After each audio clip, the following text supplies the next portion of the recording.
Hey guys, welcome to our lecture on Egyptian mythology. Let's go ahead and just get right into it. So, Egyptian mythology did sort of have demigods, kind of like the way Greek mythology did, but it was pretty different. Instead of gods mating with humans and having a part god, they had something called demons. And so in Egyptian mythology, the demons, they were much more powerful than humans, but they weren't quite as powerful as gods. They had some of the abilities that gods did, like being immortal and being in more than one place at a time. However, they were pretty limited in their powers and they weren't all knowing. So one of the most prominent ones was Amut. She would actually work in the underworld and was known as the Devourer of the Dead. And so she would devour the hearts of people who were evil or made bad decisions in life. So when you died, you would end up being brought into a judgment hall. It kind of looked just like a courtroom, and they actually had the scales of justice. And in one of the parts of the scale, you had the feather of truth, this all knowing feather. And they would take your heart and they would put it on the other end of the scale, and it would weigh and it would see how many good deeds you did. If it balanced out, you could go forth and you could go into the underworld and live a happy afterlife.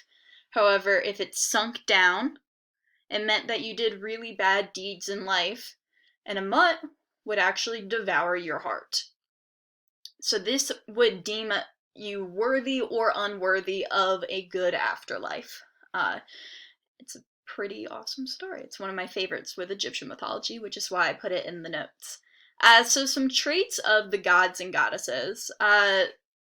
Unlike Greek mythology, gods and goddesses kind of represented one aspect of the world, one kind of feeling of the world. So one would represent honesty, right? And so within honesty, you would end up getting different things that they were the god or goddess of. So they were pretty much viewed as being benevolent, but you couldn't really count on them, benevolent being kind. So in Greek mythology, you knew that if you prayed to the gods and goddesses and you gave them offerings, they would show up and they would help you most likely. Egyptian mythology, not so much. They couldn't be counted on. You didn't know when they would show up. Most of the gods and goddesses, they took on a physical form where they were part animal and part human. The animal kind of representing that aspect of life that they were the god or goddess of. So Anubis, he had a jackal head, which is kind of like a dog head, and a human body.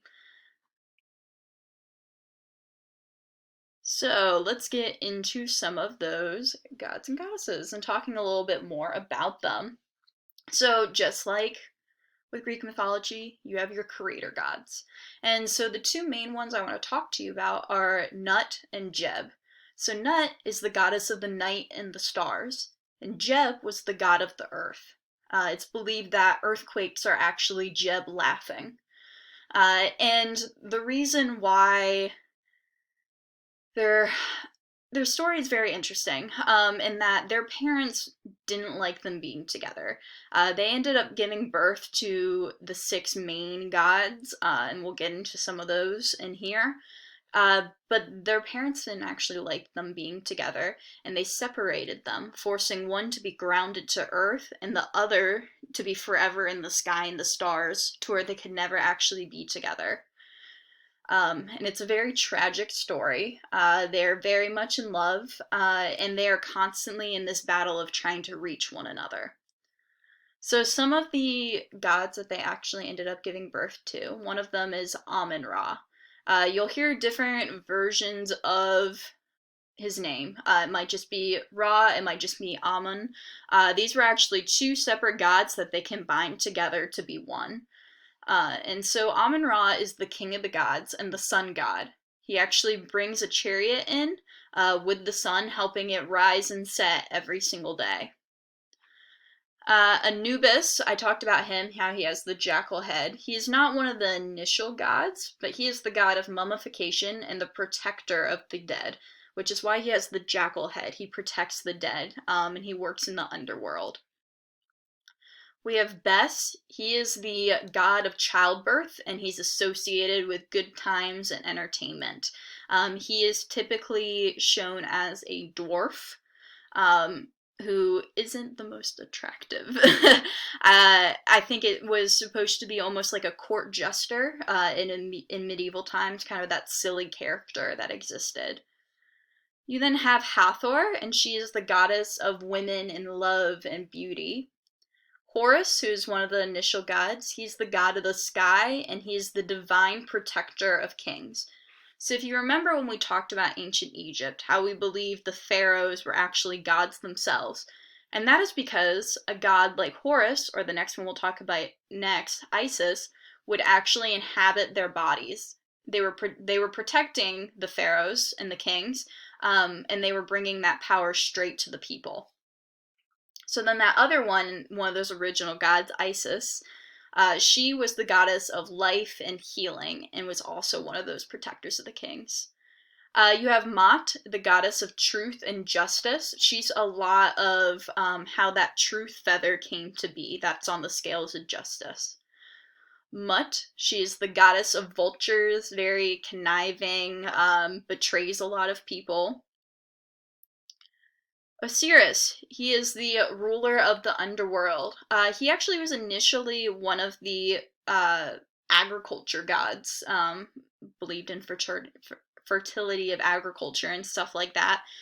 He ended up betraying some of his siblings and betraying Amun-Ra. He's one of the initial 6 gods.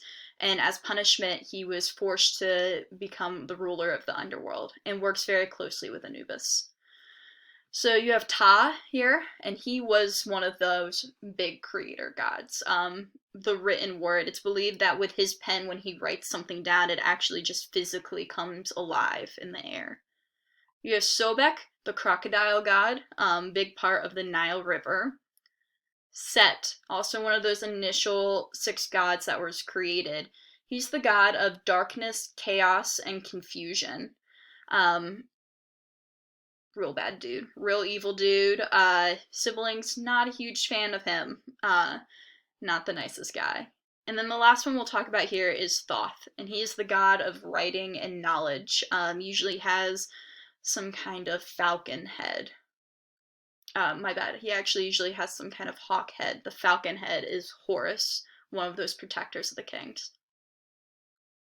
So the main ones that we talked about here today, they're the demons, Amut, one of those main demons, Amun-Ra, and Osiris. And then, just like before, some pictures here of how they may have viewed those Egyptian gods and goddesses. These are actually all goddesses here that I put in the notes for you guys.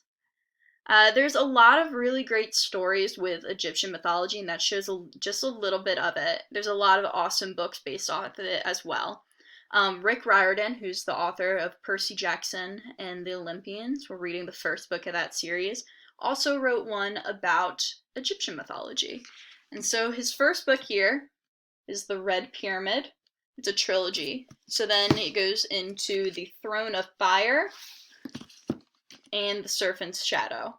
So if you're looking to learn a lot more and seeing the stories told in a different perspective, these are amazing books. Not a lot of people, for some reason, really like the Egyptian ones. I think they're my favorite, just because I love Egyptian mythology so much. So next we're going to go into Aztec mythology, and so I'll see you guys in the next lecture. Have a great day.